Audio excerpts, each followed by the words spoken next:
On continue avec les modulations à porteuse impulsionnelle par une modulation appelée modulation par impulsion codage, est connue sous le nom de PCM, Pulse Code Modulation. C'est la modulation la plus utilisée dans tous les processus de conversion analogique numérique, c'est-à-dire convertir un signal analogique à temps continu vers un signal numérique et binaire. Donc la modulation par impulsion et codage, ou bien la PCM, est en fait la combinaison des trois opérations. La première opération, c'est l'échantillonnage, c'est ce qu'on a vu lorsqu'on a abordé la modulation PAM. Donc l'échantillonnage a pour but de discrétiser l'axe du temps. La deuxième étape, c'est ce qu'on appelle la quantification. C'est également une opération de discrétisation, mais pour l'axe des amplitudes. Et une troisième étape, c'est le codage afin de retrouver la forme binaire du signal de sortie. Donc un modulateur PCM, c'est en fait un convertisseur analogique et numérique, et plus exactement binaire. Il faut signaler que le principe de la modulation PCM avait déjà été breveté en 1938 par l'ingénieur britannique Alec Reeves, et ce bien avant l'invention du transistor en 1947 par les laboratoires Bell, et également avant l'élaboration de la théorie de l'information par Claude Shannon en 1948. Il a donc fallu attendre le développement des transistors et de l'électronique numérique pour pouvoir réaliser techniquement la modulation PCM. Et la première transmission codée par PCM a été réalisée pendant la Seconde Guerre mondiale via un système de codage appelé Sig-Sally, développé par les laboratoires Bell. Aujourd'hui, la modulation PCM est implémentée dans la plupart des systèmes de numérisation des signaux, dans plusieurs domaines, des télécommunications, la téléphonie numérique, l'imagerie numérique, le traitement du son, et la télévision numérique, que ce soit terrestrielle ou bien satellite. Afin d'illustrer les trois étapes de la modulation PCM, on prend l'exemple du signal analogique suivant, x de t, dont l'amplitude est comprise entre moins 7 volts et plus 7 volts. La première étape consiste à discrétiser l'axe du temps, c'est-à-dire effectuer un échantillonnage avec un pas d'échantillonnage grand T, tout en respectant le théorème de Shannon, voir le chapitre de l'échantillonnage et de la modulation PAM. La deuxième étape consiste à établir des niveaux d'amplitude appelés niveaux de quantification qui couvrent toute la dynamique du signal. Ici, on en a 8 niveaux et l'intervalle entre deux niveaux de quantification successifs s'appelle le pas de quantification, delta. Ici, delta égale à 2 volts. Et entre les niveaux de quantification, on établit des seuils de décision.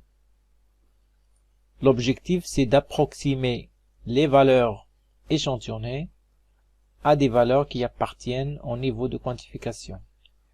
Ici, par exemple, moins 0,75 devient moins 1, puisque c'est le niveau le plus proche. 6,2 devient 7, puisque 7 est le niveau le plus proche, et ainsi de suite. Donc comme ça, on atteint l'objectif de discrétiser l'axe des amplitudes. La troisième étape dite de codage consiste à affecter à chaque niveau de quantification un code binaire dont la longueur dépend du nombre de niveaux de quantification. Ici, par exemple, on a 3 bits par code, puisqu'on a 8 niveaux de quantification en total. La relation qui lie la longueur du code binaire et le nombre de niveaux de quantification, c'est k égale à log binaire de grand M. Le codage donc consiste à traduire chaque valeur quantifiée en son code correspondant, pour former ainsi le train de données binaires qui constitue le signal PCM. La vitesse des données binaires, ou bien le débit binaire du signal PCM, peut être déduit de la manière suivante. Puisqu'on transmet 3 bits par échantillon, et puisque un échantillon est transmis chaque grand T, le pas d'échantillonnage, donc le débit binaire c'est égal à 3 sur grand T bits par seconde. Donc en général, la relation du débit binaire est donnée par D point égale à K sur T bits par seconde, où K c'est la longueur du code binaire associé à chaque niveau de quantification, et grand T c'est le pas d'échantillonnage. Dans le processus de la PCM, l'échantillonnage et la quantification peuvent être intervertis. On peut parler de la quantification d'un signal non échantillonné, qui consiste à l'approximation de la valeur instantanée du signal à la valeur la plus proche parmi les niveaux de quantification. Ces niveaux de quantification doivent couvrir toute la dynamique du signal, et l'intervalle entre deux niveaux de quantification voisins est appelé le pas de quantification. La distorsion de quantification, ou bien bruit de quantification, est définie comme étant l'erreur commise lors de la quantification du signal, c'est-à-dire la différence entre le signal initial U1 de t et le signal quantifié U1 étoile de t. Ce bruit de quantification a un caractère aléatoire si le signal U1 de t est également aléatoire. Et contrairement au bruit thermique additif qui se manifeste même en l'absence du signal, le bruit de quantification, lui, il est lié à la présence du signal, et il est nul si le signal est égal à 0. Comme on a déjà signalé auparavant, l'ordre des opérations échantillonnage et quantification n'a pas d'incidence sur le signal PCM. Donc on peut d'abord commencer par un échantillonnage avec maintien d'un signal initial U1 de t, avec un pas d'échantillonnage grand T tout en respectant le théorème de Shannon, et après on procède par une quantification uniforme avec un pas de quantification égal à delta pour obtenir un signal en escalier qui est quantifié et échantillonné. Dans ce cas, le bruit de quantification est la différence entre le signal échantillonné avec maintien et le signal quantifié. Ce bruit se présente sous forme en escalier et son amplitude est comprise entre moins 1,5 delta et plus 1,5 delta. Une quantification est dite uniforme si le pas de quantification delta reste constant pour tous les niveaux de quantification. Si la variation du signal primaire est symétrique par rapport à 0, les niveaux de quantification le sont également et sont compris entre une certaine valeur plus Vm comme niveau supérieur et moins Vm comme niveau inférieur. ce qui donne un intervalle global de 2 Vm qui correspond à m-1 intervalle delta, ce qui donne que 2 Vm c'est égal à m-1 delta, et delta est inversement proportionnel au nombre de niveaux de quantification moins 1.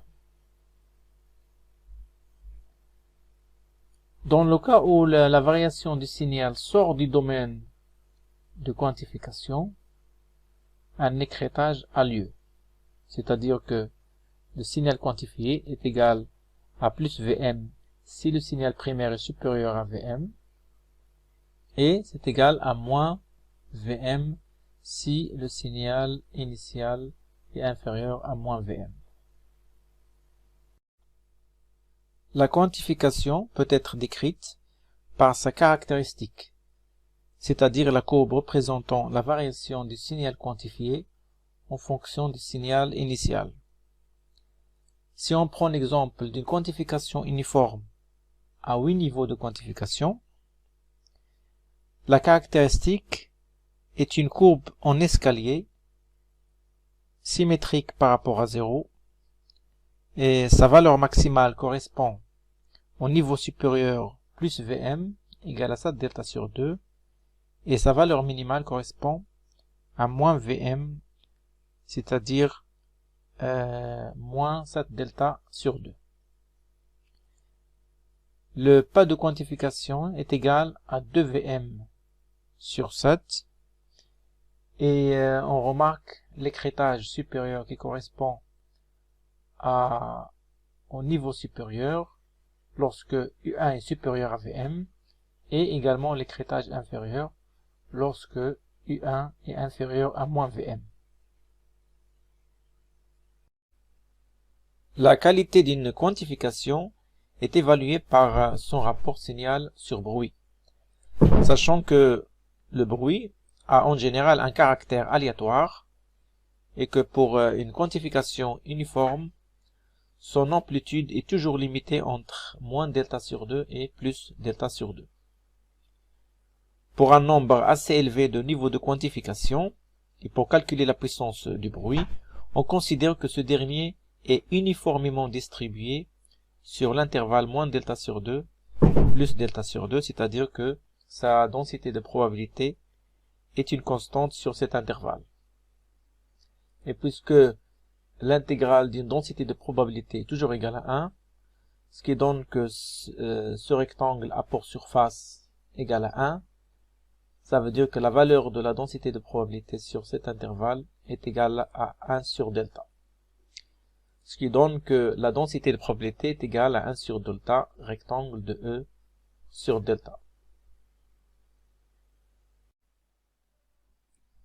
La puissance du bruit de quantification dissipée sur une charge normalisée à un ohm est donnée par le moment d'ordre 2, c'est-à-dire l'espérance de E carré, qui est égale à l'intégrale de E carré, la densité de probabilité de E. En remplaçant l'expression de la densité de probabilité par sa valeur, on obtient que la puissance est égale à delta carré sur 12.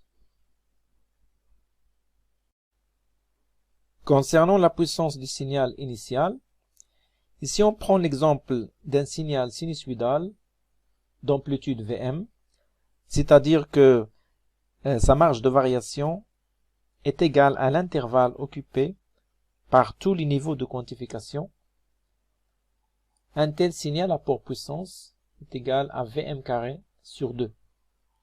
En remplaçant l'expression de Vm, on obtient que la puissance du signal est égale à delta carré m-1 carré sur 4. Le rapport signal sur bruit de quantification est déduit par le rapport entre la puissance du signal et la puissance du bruit déjà calculée, ce qui donne 3,5 m-1 au carré. Pour un nombre assez élevé de m, c'est-à-dire pour une quantification très fine, on peut approximer ce rapport signal sur bruit à 3,5 m carré, c'est-à-dire que le rapport signal sur bruit est proportionnel au carré du nombre de niveaux de quantification. Ce rapport est en général exprimé en décibels, c'est-à-dire 10 logarithmes de PU sur PE. Et on montre que ce rapport signation-bruit est amélioré de 6 décibels si on double le nombre de niveaux de quantification, ce qui est équivalent à ajouter un seul bit au codage PCM.